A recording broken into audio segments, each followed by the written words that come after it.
Okay, we can start. Good evening, everyone, and welcome to P&P Live. I'm Brad Graham, the co-owner of Politics and Prose, along with my wife, Lisa Muscatine. We have a very revealing program for you this evening about China's brutal suppression of the Uyghurs.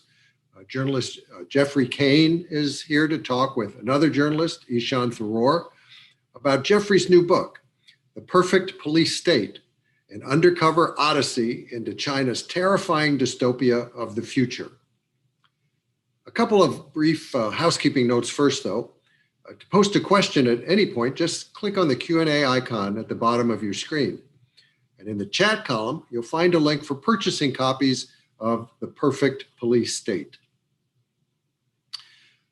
Jeff began his career as a journalist about a decade and a half ago, reporting mostly in Vietnam and Cambodia initially, and contributing to The Economist. Then in 2009, he settled in South Korea as a writer for Time. A few years later, he joined Global Post as a senior correspondent for Japan and Korea. His first book, Samsung Rising, which came out last year, was an expose of South Korea's most valuable company. In The Perfect Police State, Jeff takes on an even more ambitious subject, China's extensive and alarming efforts to repress the Uyghur people and other ethnic and religious minorities in Xinjiang province. It's a systematic campaign overseen by government leaders and powered by such cutting-edge technologies as facial recognition, DNA tracking, and artificial intelligence. Jeff portrays this modern-day attempt at a genocide as a confluence of two trends: China's push for technological dominance, coupled with an obsession over eliminating perceived internal enemies. The result has been certainly terrifying for many of those targeted, as Geoffrey recounts particularly vividly through the story of his main protagonist, chronicling the increased monitoring of her family and her placement in a concentration camp because of a supposed propensity for crime. Publishers Weekly called Jeff's book an impassioned and well-informed expose that packs a wealth of information into a crisp narrative. As I mentioned before, Jeff will be in conversation with Ishaan, who's a columnist on the foreign desk of the Washington Post, where he anchors the paper's weekday newsletter called Today's Worldview. Previously, Ishaan was a senior editor and correspondent at Time magazine, based first in Hong Kong and later in New York. So Jeff and Ishaan, the screen is yours. Thank you so much, Brad, and thank you to Politics and Prose. It's a pleasure to be with you all today. Of course, we would love to be there in person in your wonderful store, but this will have to do. And I do hope that in the audience are many people who could not have been with us in DC in person. So thank you all for joining this virtual event. I'm really grateful to be able to moderate this conversation with Jeff. Jeff is somebody whose work I've admired for quite some time. We've known each other for quite some time. I think the last time, though, we saw each other was in a beautiful night market in Seoul, where Jeff took me out to an incredible dinner. And then time has gone by. This is probably 12 years ago. So it's good to see you. It's great to be here. And let's get into the meat of the book. Xinjiang, of course, is a part of the world that we in the United States and elsewhere in the West are coming to learn about for all the wrong reasons more and more in recent years. That's because, of course, of what you write about, which is this postmodern surveillance state that China has constructed around Xinjiang's ethnic minorities in the far west of the country. And of course, combined with a really systematic and comprehensive campaign of repression that has been likened to ethnic cleansing and genocide even by some UN rapporteurs. So I guess the way to kick off this conversation, Jeff, is there has been a lot of journalism done about Xinjiang. We're starting to kind of scratch at the surface of this story, which is one that's of course shrouded in layers of opacity because of the controls and prohibitions of the Chinese state. Your book, I would say right off the bat, is a tremendous contribution to this. It really is. I would recommend for anybody who wants to get a sense of the scope and scale of what's happening in China and specifically in Xinjiang.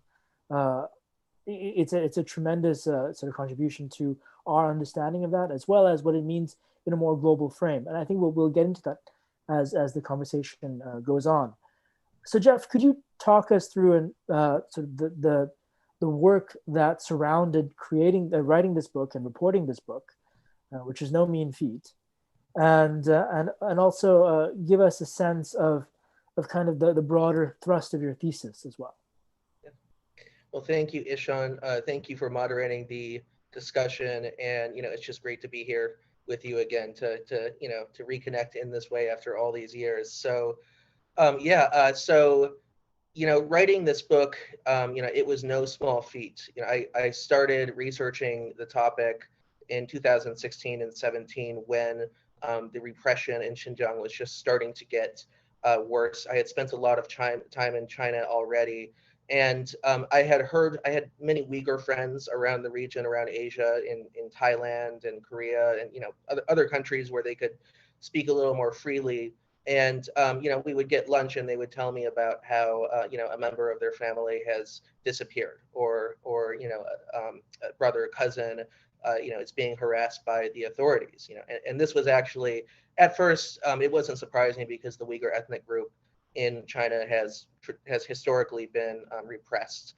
But I was alarmed as more time passed because the reports I was hearing and the level of sophistication of the surveillance that was being constructed in this region, hearing it from firsthand refugees who had recently left, it struck me as something that, it was something that over time I realized that the world might not have actually seen anything quite like this, because I was hearing more and more stories from my own postings about the use of artificial intelligence, about smartphone technologies, about the police getting bumps or nudges from various apps that would warn them that somebody might commit a crime in the future, that the computer systems have figured out this pre-crime system, similar to the film and the short story Minority Report.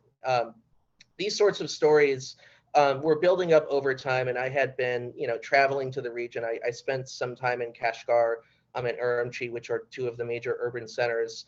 And I also documented, traveling back and forth to the region. The most recent time I was there was December 2017. Over time, just how much more intense and sophisticated that surveillance was getting. So my beat as a reporter, I was always something of a guy who wrote about this intersection of authoritarian regimes and technology. I had gotten my start covering the Cambodian Genocide Tribunal many years ago, diving into the psychology of some of these mass murderers, and spent time in North Korea, in Russia, Turkey, other authoritarian regimes, kind of studying how these regimes were starting to deploy some of these new technologies. And in all my years of covering this topic, I saw that what was happening in Western China was going to be big, and it was something that the world needed to hear about, not just because of the atrocities against the Uyghur and the Kazakh and other Muslim minorities there, but because this has deep foreboding significance for humanity at large. I think that there are many authoritarian governments and repressive governments that are eagerly looking for ways to adapt these same tactics. We are now seeing the largest internment of ethnic minorities since the Holocaust happening in China to these Muslim minorities. There are about 1.8 million people who are currently being detained without trial, without a criminal charge, in a network of hundreds and maybe even in the low thousands of concentration camps scattered throughout the region. And in these concentration camps, they undergo brainwashing, indoctrination, various forms of psychological and physical torture. And essentially the result is that the Chinese state is attempting to erase the identity and the heritage and the history of an entire people, to eradicate the soul of how people see themselves, and to I guess you could say erase their mind of what they call ideological viruses. This is what the Chinese state uses to describe it. And then, replace these empty souls whose identities have been erased with Chinese government propaganda, communist propaganda, and various, authoritarian personality cultish propaganda. So it truly is a significant moment, I think, in our history. I think that, I do speculate a little bit, but I do think that when historians look back at some of the 21st century atrocities that are unfolding now, I think that Xinjiang will be one of the major tipping points, or one of the starting points. One of the big question. I guess it may be similar to how in the early 20th century there was, the Ottoman genocide of minority groups. That sort of laid the stage for some of the the atrocities that happened later. I think that Xinjiang might play a similar role, in which we now see the sinister ways that technology can be deployed to oppress and surveil, and essentially erase the identities of an entire population.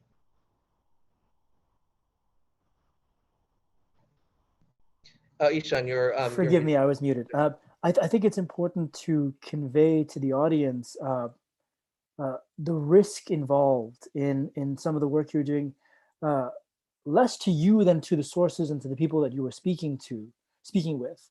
And you've taken quite significant steps to try to protect them in your reporting and in your writing. Could you give us a sense of some of the, you spoke to dozens of people for this book.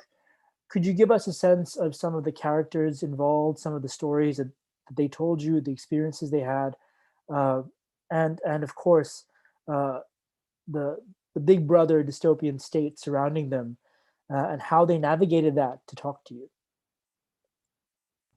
Yes, so there was enormous risk involved, and my publisher and I took whatever steps we could. I mean, consulted cybersecurity experts, physical security experts to protect the sources, because there were significant risks that they took in participating, in the interviews of this book. So my key protagonist, who I found, I had actually just left Kashgar in Western China, and I had moved to Turkey for about 3 years to spend time among the refugee population there. Turkey is home to the biggest diaspora of Uyghur and other minority groups from China, Muslim minority groups. They do go to Turkey because they share a fellow Turkic, shared heritage of Turkic languages and cultural practices.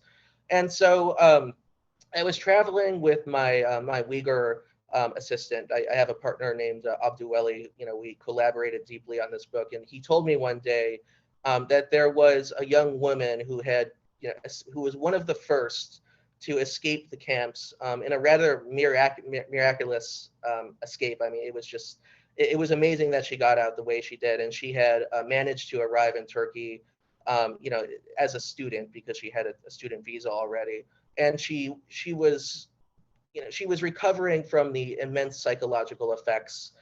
She was, going back and repiecing, trying to figure out what just happened to her.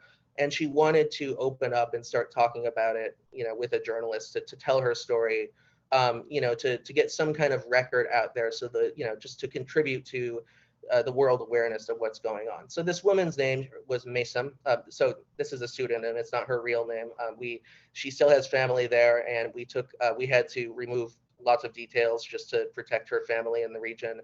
A very bright, very intellectual young woman who came from a family and a tradition of literature and poetry, who loved to read from a young age, had a mother, had a grandfather who encouraged these literary pursuits. She could read. I mean, she was reading everything from ancient Persian epics, Greek epics, and poetry to more recent works like Jane Austen.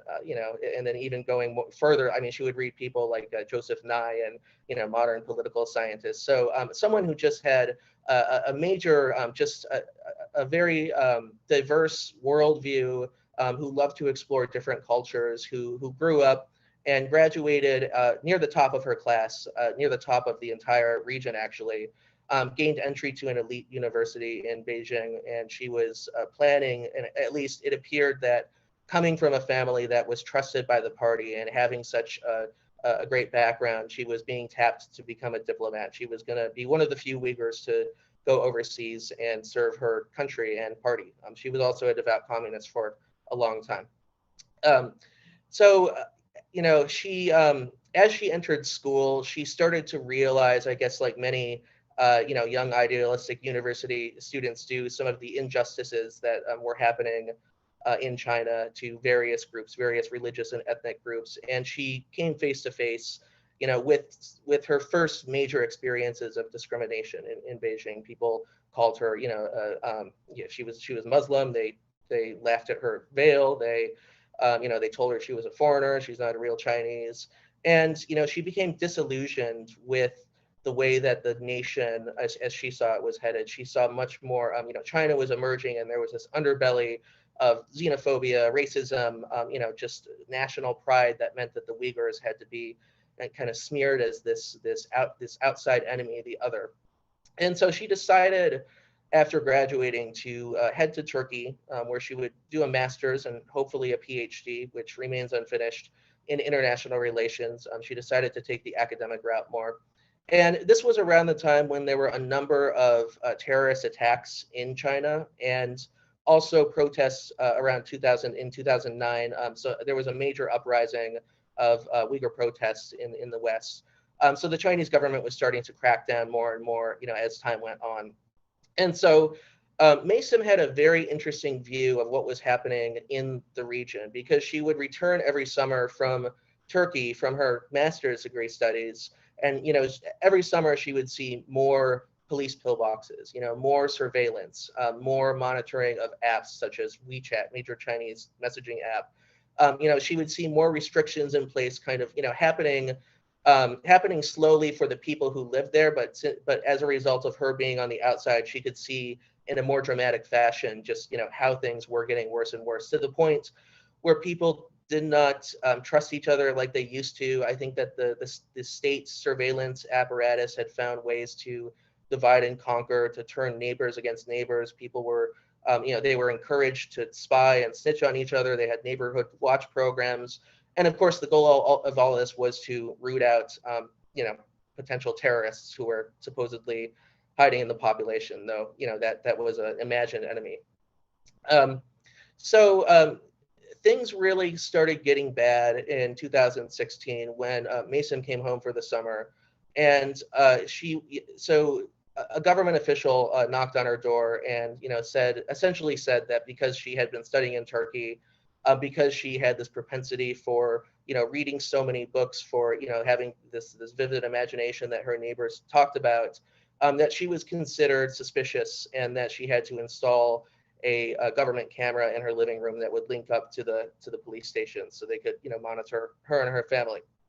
Turkey, of course, is one of the sensitive countries that China considers sensitive. And so after they installed this camera, as the situation got worse and worse, she was actually, summoned one day just arbitrarily for no clear reason. First to undergo interrogation sessions every weekend. She would have to check in at the police station, and three officers would stand there at a table, and they would just ask her questions over and over, just mind-boggling questions. What did you do this morning? What did you do? Why did you come in through the back door yesterday? Why, do you read the Quran? Why are you studying in Turkey? And she thought this was as bad as it was going to get, until one day she was summoned to the local government office, and then taken away in a car to one of the first known re-education camps in Kashgar. This was in September 2016 when these programs started taking off. And she was taken to this class. So she was taken to this indoctrination class, and she was told that she would be allowed to go home. But then within hours of arriving at this one center, she was transferred to another center that was even bigger, even worse. And this would be called a detention center, by the Chinese authorities. And so she was put in this detention center. And this was the place where, she was forced to confine herself. She was put in a small cell about the size of a living room. She was there with about 20 24, fellow female inmates. They didn't have a bathroom available. Like they would have to, urinate in a bucket. And, these are terrible conditions. But, like for a Chinese detention center like that, that might sound actually kind of normal. But what really shocked her was the extent of the psychological torture that went on, and just the ways that the Chinese state would just essentially erase the identities of people there. She would describe them as people who had recovered from a car crash, and just simply it's like they lost their memory, and you look at them and there's just no emotion. There's always a flat face, and they speak little, they say little. The inmates, they don't smile, they don't frown, they don't laugh, they don't cry.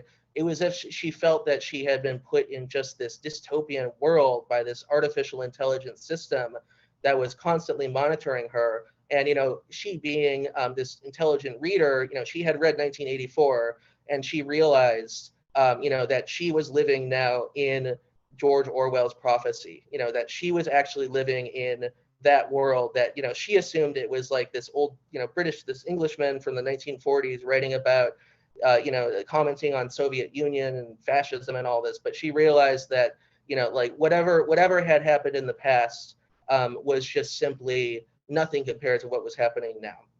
And so through a series of just bureaucratic, this police state is extremely bureaucratic, and they do bungle. They don't know everything.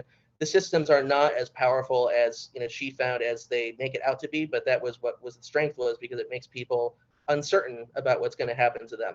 And she and her family managed to use some of these weaknesses to exploit some of the holes in the bureaucratic system to, in just a miracle, a very lucky miracle, she was able to get out after about a week.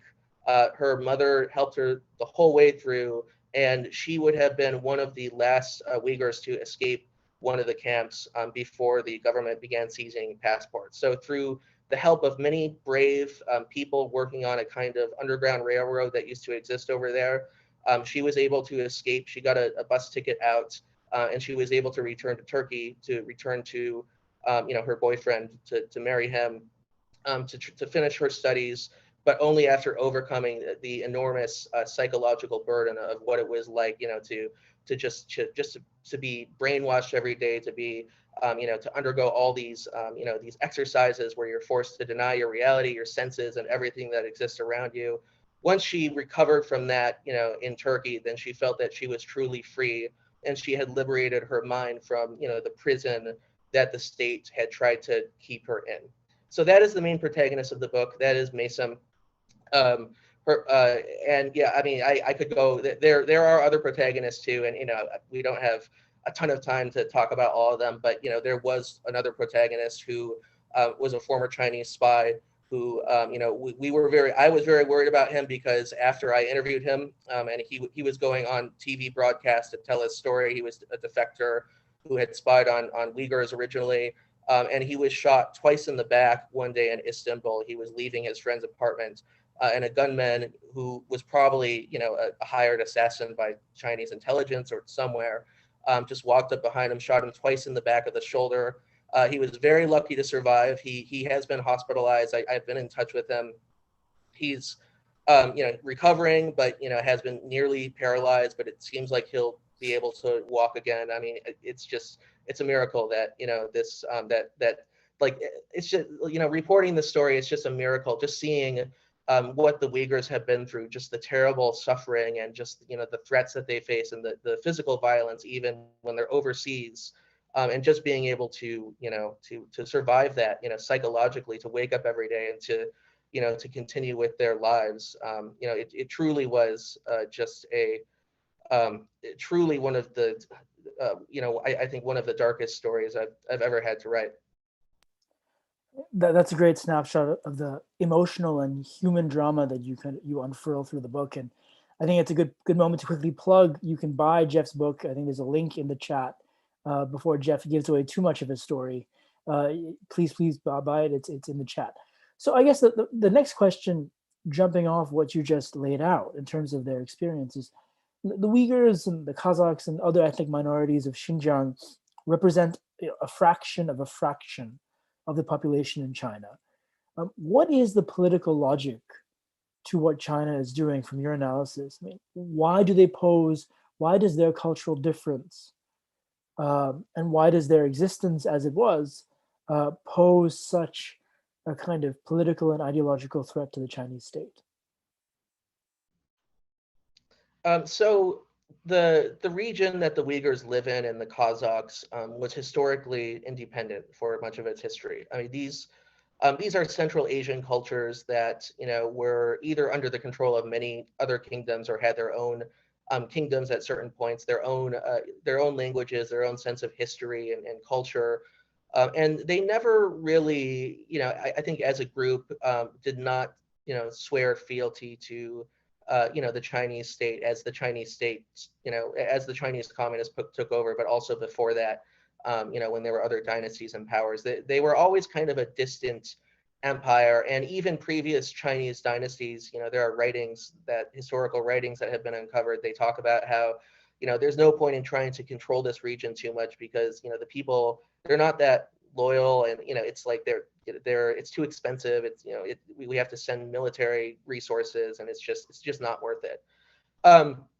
But today the stakes have changed a lot. We live in a new geopolitical order that's been emerging, in this post-Cold War world, and even shifting under our feet in the past few years with these trade wars and the rise of China and Russia and other authoritarian regimes around the world.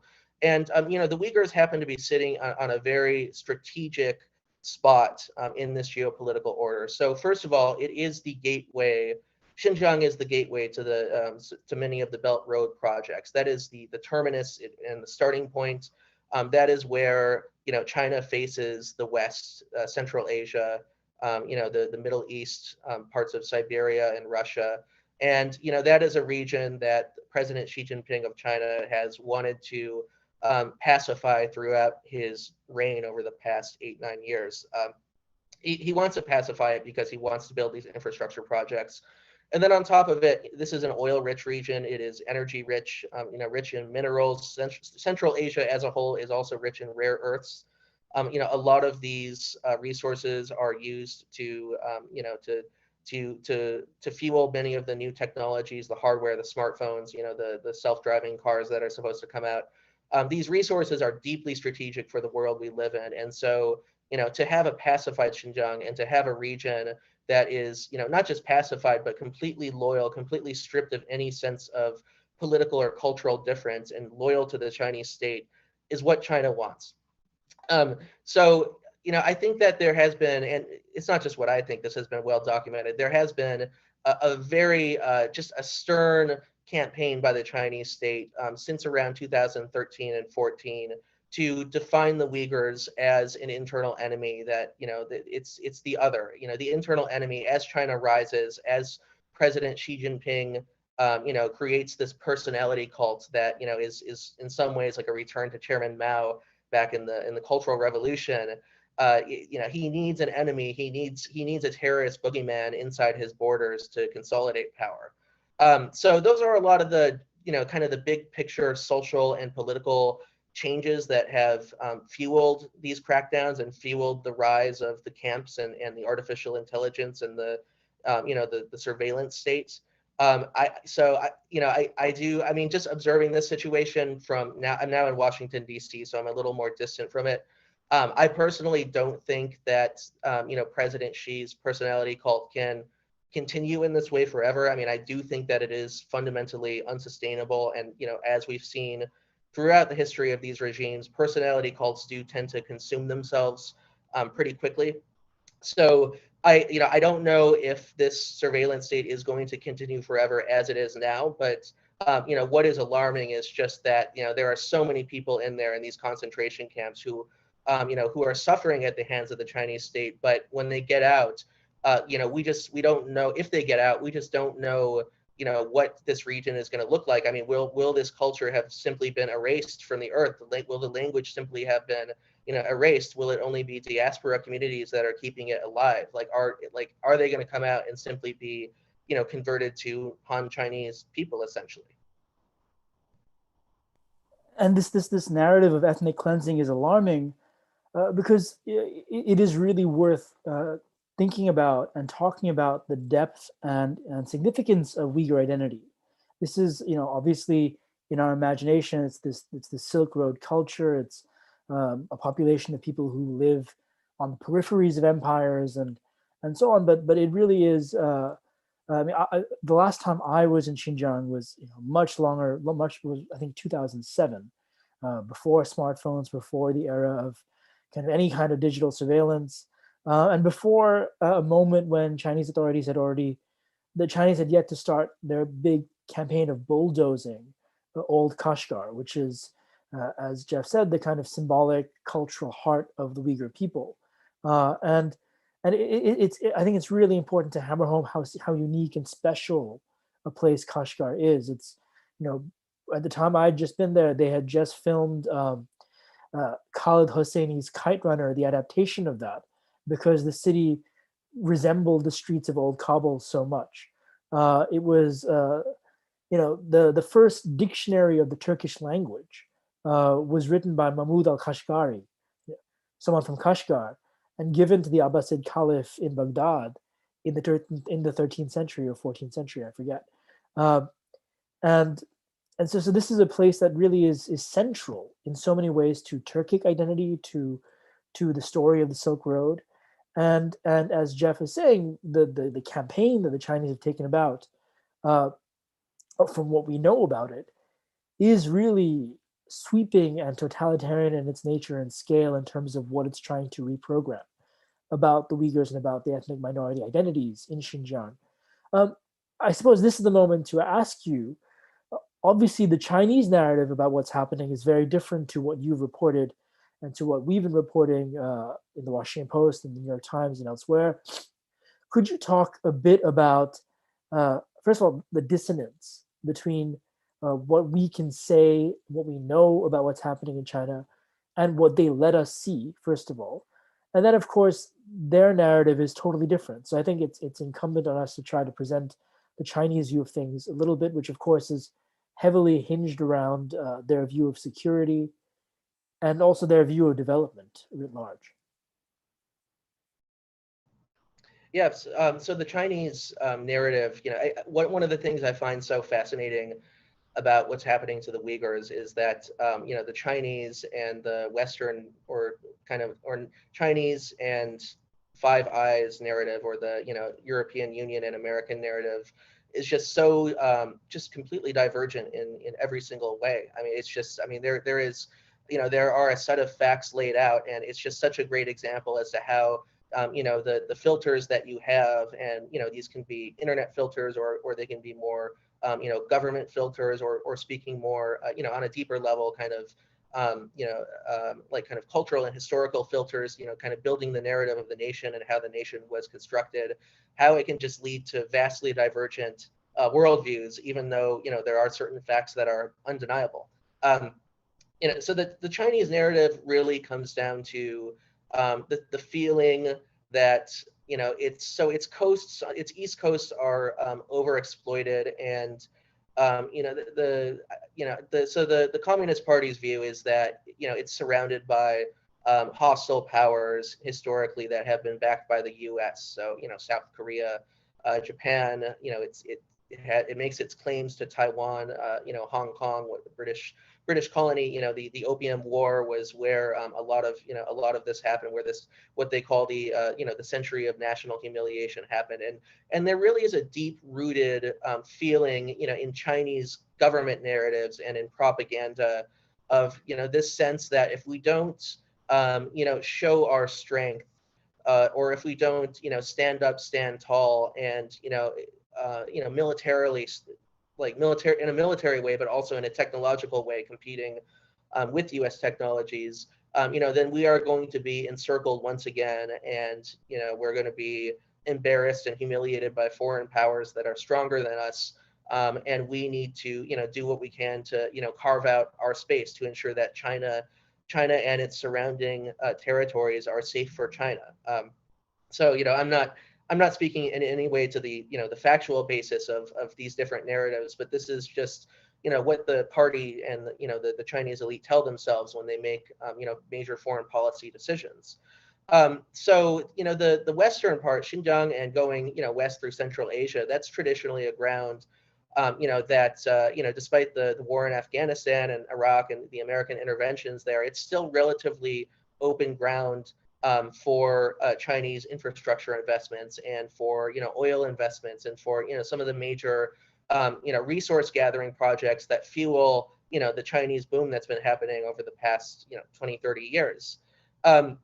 So when the Chinese narrative looks at a place like Xinjiang, it's so problematic for Chinese leaders, because they essentially look at it and they see that they see like the sense of Xinjiang should be our dominion. Like this is, they say this is actually China, even though many Uyghurs would disagree. They want independence, and they say for this region to be to consider itself culturally separate and to consider itself potentially politically separate from us is it's a threat, because it's the type of force that could break up China in the same way that the Soviet Union fizzled and fell apart, and many Central Asian states had their own independence movements against the Soviet Union. That's the big fear of the Chinese authorities, and that's why I mean and I'm not justifying what's happened at all, but these extreme measures that they're taking, they're essentially trying to do what they call as you have to uproot all the weeds to grow the crops. They see it as like a weed killing campaign or a pesticide campaign. They actually use this language, and it's very disturbing. And they see it as like, if we can pacify the region and just simply make the region Han, then we don't have to then we don't have to worry about all these other complicating political and geographic factors. Just make it Han Chinese, and then that will solve our problems. And that's why we see concentration camps and repression and surveillance. And it really is, in many ways, I see it as maybe a repeat, maybe a postmodern repeat. I like that word that Ishaan used, a postmodern atrocity, because it really is a repeat of what's happened in the 19th century with European colonial powers, with some of the slave labor that went on, this sense of sort of this racial superiority that pumped up a lot of the colonial projects that happened in the past. China is essentially now, I think that we have to admit that China is behaving like an old school colonial power, and they've managed to find ways to adapt these new novel technologies like AI and facial recognition in particular, to make that more of a 21st century reality instead of, say, a 19th century reality. I'm glad you brought that up, because I want to talk a bit about that. Before I jump in, I noticed that there are some questions piling up in the Q&A section. Great, we'll get to them in a section. Please chime in with your questions in the Q&A box. And also, I noticed that some of the questions are from anonymous attendees. That's fine, but it would be great to know who you are and where you're joining us from. So if you could tell us that, that'd be great in your question. So about the 21st century nature of this perfect police state, as you call it in the title. Talk us through some of the technologies that we're seeing, some of the methods that are being pioneered by the Chinese, and your sense of how this can be replicated or transplanted in other contexts elsewhere. So one of the I guess oddly terrifying things about the Chinese tactics in Xinjiang and nationwide actually, is that in 2005 China started its surveillance. So it started its surveillance. I'm having trouble kind of defining this, because it's not a single surveillance system, but this is like a collection of systems that have been pieced together over the years. And so this collection of systems was called Skynet. Which is, for those of you who have seen Terminator, when you go to China, you're essentially being surveilled by the Skynet system. Obviously, I don't think there was a Chinese bureaucrat somewhere who was a Terminator fan and thought, hey, this is a great idea. Let's name our surveillance system Skynet and repress the Uyghurs with that. There's a Chinese context to that name that goes kind of deep, and I don't need to get into it here. But the irony of that name is just that it just defines just this foreboding, this like menacing foreboding sense of how the surveillance system works. One of the Uyghurs who was very well informed, someone who I actually interviewed, one of the only people who I actually could talk to in Xinjiang in 2017, as these crackdowns were happening. I had a very, very worldly, well-informed assistant who told me about how what's happening in Xinjiang is it's a panopticon. And a panopticon, this is an idea that was created by the British philosopher Jeremy Bentham, and it also has many echoes in George Orwell and a lot of these sci-fi dystopian novels from the past 50 years. And so the panopticon is this prison system in which it's a circular prison, and in the outer circle there are all the cells, and all the people in the prison are in their cells that go in the circle, and in the center of the circle, looking outwards at all the cells, is a guard post, a sentry post, but it's constructed in a way so that like nobody can actually see the guard. And what it does psychologically to people is that it makes them fear that they are constantly being watched, but they don't know when or where or how. I mean, you just don't know, like, is the guard standing at your side of this circle and looking at you directly? Does he have a, does he have a telescope? Does he, is he like holding up, some kind of audio device to listen in on your conversations with your fellow cellmates? Like, you just have no idea what is happening behind the veil. And it could even be no one's there. I mean, it could just be it could be a Wizard of Oz scenario where there's just this, there's some pretender just, dozing off, who's not the real deal, who doesn't really care about surveillance. But that still terrifies people because they're so uncertain about whether or not they're being watched at any given moment. So this is the essence and nature of the Skynet system of China. I did find a lot of evidence in my reporting in both written documentation that I found. I did get a number of leaks in the process of this, and also my interviews with some technology workers who had worked on this, this surveillance system in Xinjiang. They told me that actually behind the veil, the system was not all that sophisticated, that actually they didn't totally understand how it worked. They were using crude algorithms. They just had bad data at times. I mean, it's like they would gather so much data that nobody could figure out what data was worthwhile and what was garbage, and nobody could really figure out, like, how does the AI system find a correlation, between someone who like walks in the back door of their house, and that means that they are going to commit a terrorist crime in a week. Like, these are the kinds of correlations that the AI would make for them. And so so, like, yeah, I mean, like, that's it's kind of like goofy that that the AI would think that, but that's the irony of this perfect police state. I find it just so ironic that the perfect police state is perfect because of its imperfections, because it's not perfect. Like, I just think that if this system were actually perfect, then people would be able to figure out how it works, and they would find ways to not go to a concentration camp.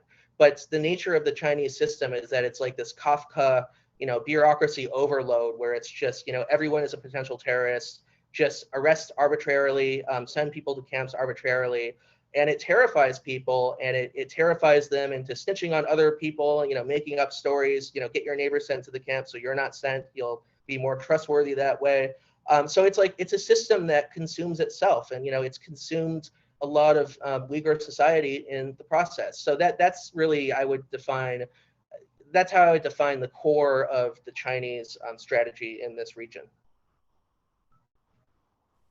So we have talked a bit about the nature of the Western response. Well, we haven't really addressed it very much, but there's a question in the chat about what scares you the most about China's relationship with the U.S.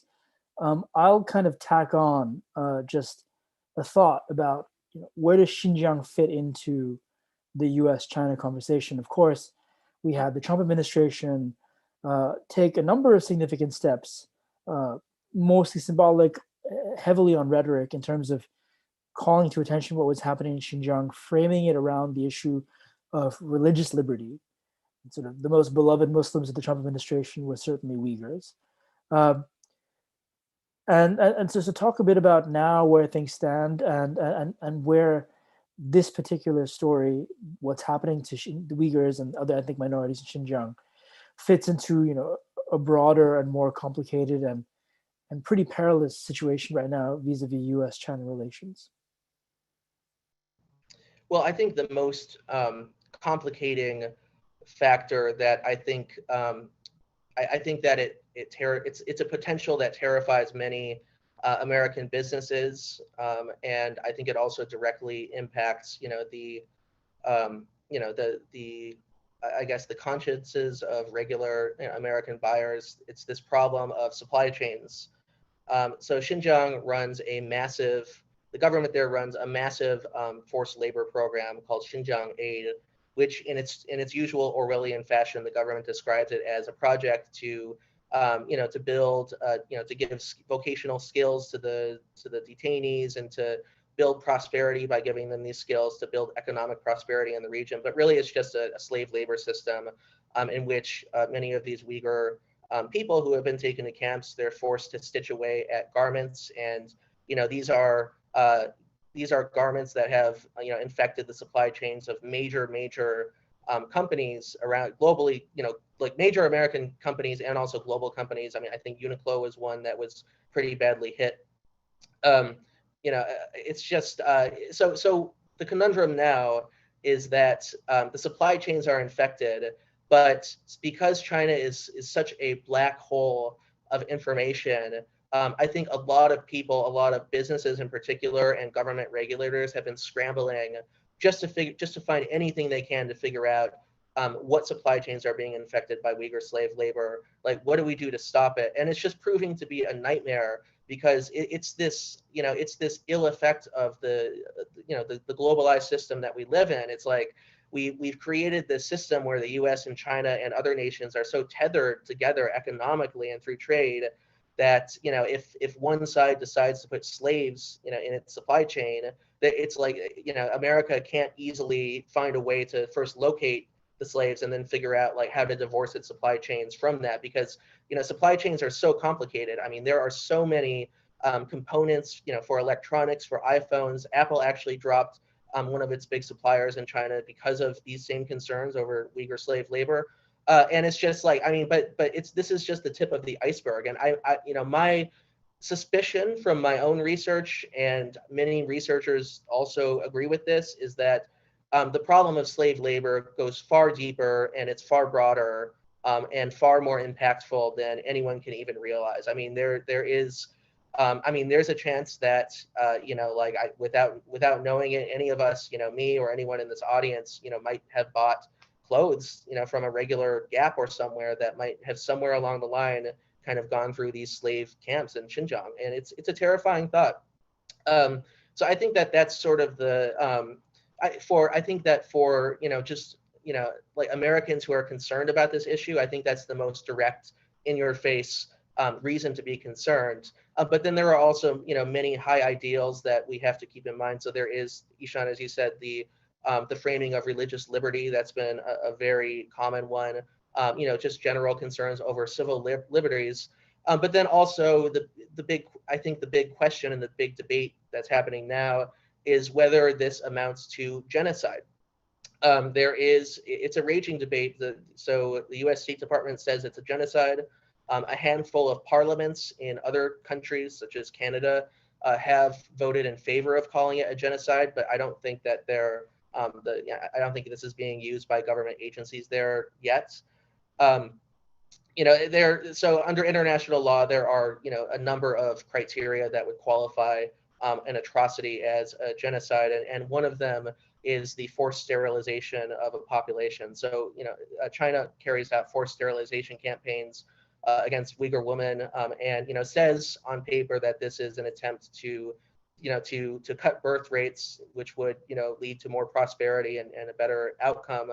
But in reality, I just think nobody really believes that anymore. And in reality, in all probability, it's an attempt to exterminate, to drop the birth rate so low that simply the Uyghur people either don't exist in the future, or they're just such a minuscule group that they're insignificant in the big Chinese picture. There was another question in the chat specifically asking you what more people can do to help the Uyghurs, and I think you more or less touched on that. What is also important to point out, and maybe you have some thoughts on this very quickly, is beyond the West and governments in Europe and the US and Canada speaking out. There are countries much closer to China geographically and politically that are completely silent about the Uyghur issue, or have in some ways kind of compromised positions they would otherwise not compromise themselves in certain ways. I'm thinking, of course, the most glaring example is Pakistani leader Imran Khan essentially apologizing for the Chinese and covering up what's happening just across his border, even as he grandstands over the plight of Kashmiris on the other part of the border in India. And then where you were in Turkey, this is the spiritual home of the Turkic cause, but yet you have President Erdogan taking a very kind of mealy-mouthed approach. Could you talk quickly, and then let's get through the last couple of questions. Could you talk quickly about the extent to which the rest of the world also is kind of dropping the ball on making this a real issue and building any kind of leverage over China? Yeah, well, this is the effect of China just having enormous influence over global affairs, in 2021 through these Belt Road programs. So Belt Road, for those of you who haven't been following, it's a planned $1 trillion, estimated $1 trillion series of infrastructure, loosely connected infrastructure projects around the world: ports, roads, bridges, the whole shebang, dams, and China has been accused of pressuring countries into massive amounts of debt to get leverage over those countries. So one of the things that's happening that it's been happening for a few years now is that many of these kind of middle income countries and lower income countries, in parts of Africa, in South Asia, in the Middle East, countries that really see themselves benefiting from Chinese largesse. They see themselves, benefiting from all these aid programs and these loans that China can give to them. They don't want to speak up against China. I mean, why would they want to, risk that, that money coming in? There have been a few cases where some leaders, ironically, in majority Muslim countries, have just outright deported the entire Uyghur population back to China in exchange for Chinese help. I think that the worst perpetrator so far has been Egypt. Egypt in 2016 and 17 just essentially signed a series of Chinese security deals, and then throughout the summer that it was signed, just hunted down Uyghurs, sent them back to almost certainty that they were put in concentration camps, and that is a tragedy. Okay, we're running out of time. We have a couple more questions. Let's try to get through them quickly.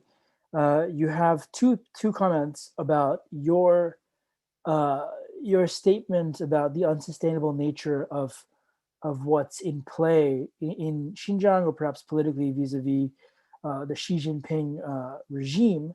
One question is his personality called unsustainable? Who will come up to replace him? Another question, Dave Hazen says, I met a Shanghai journalist in Kashgar in 2016 who told us, you have no idea what's going on here. But do you think strongmen cults really destroy themselves quickly? Again, same sort of question as that. So how sustainable are the politics behind what you're laying out in your book? So I don't think that the politics are fundamentally sustainable, but there's that new factor of these new technologies that might make it more sustainable. I mean, if you have an AI surveillance system that's watching everyone, that might be the key, the holy grail that kind of keeps the system working, however twisted it is. But I think that with President Xi, he is, I don't know if he's as powerful as he gives off. He has built this personality cult, but we've seen already that there is discontent in the system. So, when I was reporting this and other journalists reporting the Xinjiang story, there were a number of leaks that came out, and these are official, Communist Party bureaucracy leaks, just making their way out, getting out on sometimes on Twitter, on Facebook, just people posting documents, Uyghurs usually posting documents that they somehow managed to, to get in this region. That doesn't happen in China. So traditionally, and I'm sure Ishaan can relate to this, China is just, it's just a black box of information. It's very difficult to get behind the veil and see what's happening inside the Communist Party and with its leaders. And the fact that people are leaking material to Uyghur activists and foreign journalists just says right there that clearly there's huge discontent. There's huge discontent somewhere in this system. So it's just my conjecture. I don't totally know if what's going to happen to President Xi, but the fact that these leaks are happening, they suggest to me that the leaks will continue to happen, and in the process, that sort of dynamic will wear down at his grand personality cult that he's trying to keep. And someone asked also about who will replace him. So that's the thing, is that elite Chinese politics is just such a black box. People can rise really suddenly and just kind of appear out of the blue at party congresses and be voted in. And it's not always clear who is going to emerge. I mean, there's just not enough information to even speculate, I think. Okay, so I think we have time for just one last question. Thank you all for chiming in the Q&A chat box. I think we would love to keep this going longer, but we're running out of time. It's from Lewis Simons. He asks, Jeff, how would you compare China's treatment of its Uyghurs and other non-Han minorities like the Tibetans as it establishes its place on the world stage with that of the United States and the way the United States treated Native Americans at a similar period in its evolution? That's an interesting framing. I don't know if you want to take that up, but maybe this is a moment for you to respond to that and offer us some closing thoughts. Yes, so actually, I do think that there are many parallels, between Manifest Destiny in America and the expansion in the West and the clearing of Native American lands to what's been happening to the Uyghurs. I mean, I don't think that I'm always careful about these historical comparisons because, there is never a perfect parallel or a perfect comparison, but I do think that many of the same dynamics are at play. And, America has not been this angel throughout its history that, simply, treats everyone democratically and with respect. There is a brutal history in America of slavery and expansion, that has really formed some significant parts of the system. But I do want to just clarify that I'm always careful about, drawing these comparisons between countries, because the reality is also that, China and, other authoritarian regimes, North Korea, they simply come from different histories, different heritages, different political cultures that have also evolved on their own, over many, centuries of interaction with other groups. So, I don't think, we also have to remember that America is not a one-party state. It looks like it might become one for a little while, but, we have elected a new president. America, there are a lot of these differences that I could point out, and, I think it's beyond the conversation here. But, yes, there are some parallels between these historical atrocities.